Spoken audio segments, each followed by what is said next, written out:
Harvest 71, 8:55. Tuag. Tuag ran full speed across the snow, enjoying the flex and pull of his form. He stretched his long legs longer to eat up the distance, his claws leaving 4 short lines as the only sign of his passage across the snow-covered lake. The ice here would shatter beneath him if he weighed anything, and he took smug pleasure in defying the trap the lake set for the unwary. Hunting had lost its appeal, the scent of home faint and paltry compared to what the boy created with his spells. Tuag didn't need to eat, and killing animals didn't give the same thrill as bringing an end to soldiers. But he couldn't cause trouble for the boy by tearing through the countryside, killing indiscriminately. He needed him intact.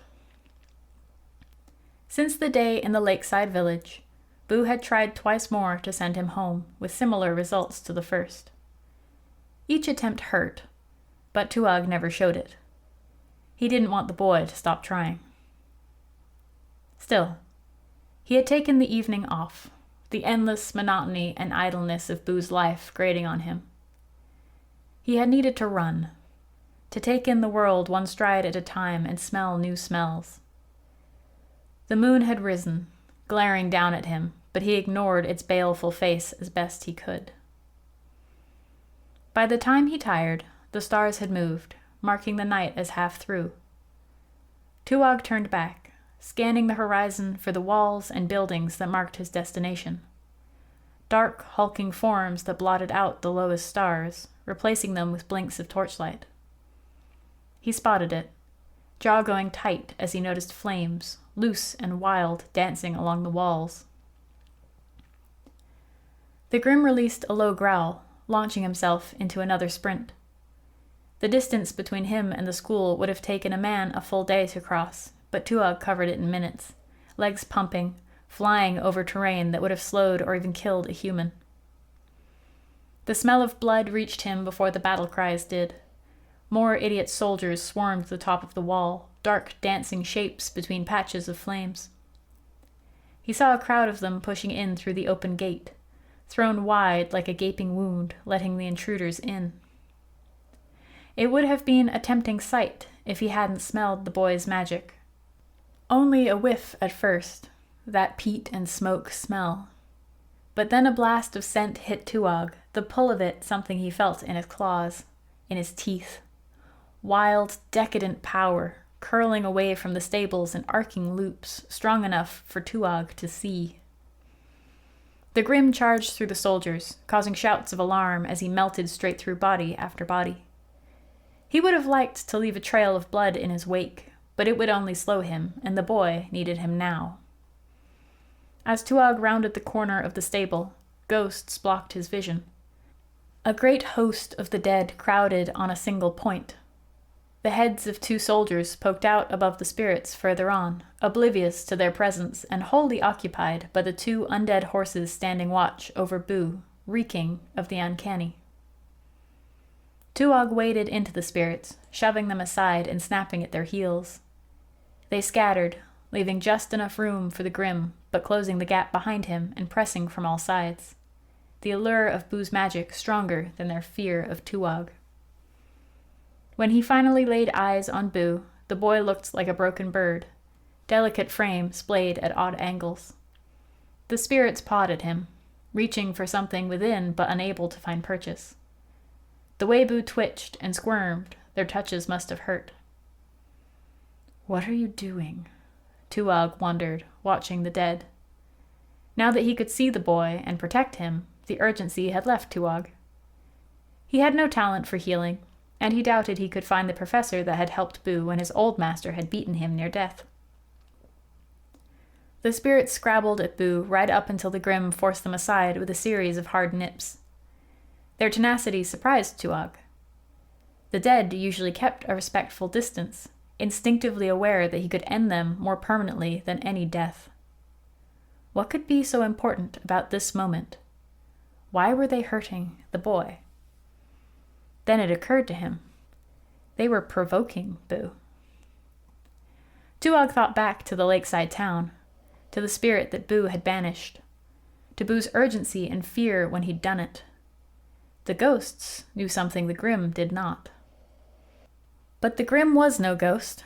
He was not dead in the traditional sense, but had physical tethers, like how humans had their bodies. He belonged beyond, with the dead, but not as one of them. But perhaps, if the boy could hurt him, could break his ties to the physical, like killing a human from its body. Tuog jabbed his nose into Boo's side. Hard. The boy yelped, pitiful as he tried to curl away. The smell of fear, of pain, radiated off him, reminding Tuog of prey, but he kept his focus. Today, the predator needed to die. Tuog tried not to think about what it would mean if Boo couldn't kill him, or if the tethers holding him to his claws and teeth didn't snap. He didn't know if he could handle another failure with this much death around to taunt him. Snarling, he poked at Boo again, willing him to understand, to turn his magic to the task of his death. The boy squeaked something in the human gibberish, Tuog catching his name in the jumble of sounds. The scent of magic did not rise. Tuog opened his jaws, placing them around Boo's neck and growling so deeply and so loud that he saw the militiamen flee. He knew that Boo could see and feel him in a way that no one else could. He knew the boy would smell him, would feel the hot wind of his breath, the wet promise of his fangs. To Tuog's surprise and delight, Boo growled back at him. The boy's small body shook like a leaf in high winds, but the sound vibrating from him smacked of frustration and anger. Perfect. Tuog tasted the tang of sweat, tightening his jaws slowly until he smelled magic. All 4 of Tuog's feet left the ground at once, a wave of force rolling from Boo's prone form. Tuog barely opened his jaws in time to avoid bringing the boy's throat with him as he flew end over end into the stable wall. Dust erupted in a cloud around him as he fell to the ground in a dazed heap. Tuog remained firmly in the world.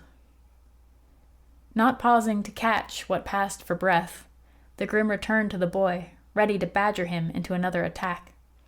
But Boo's eyes had fallen closed. His body relaxed as he floated into sleep and beyond Tuog's reach.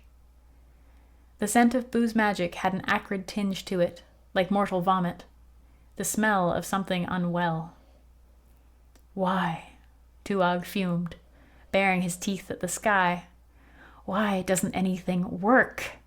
His vision swam, a red fog overtaking him in a hot rush. Chest tight, breathing hard, he cast about for a way to release his anger. The undead horses made no sound and did not struggle as he tore them apart. Unsatisfying. The sound of combat had moved from the walls, the outsiders pushing into the courtyard. The Grimm saw new, confused spirits joining the crowds already milling, invisible among the living fray. The screams of men reached new heights as the Grimm waded into their squabble. He tore limbs from their bodies, rent holes through men's chests, indiscriminately shattering the fragile bodies without thought or direction. It didn't help.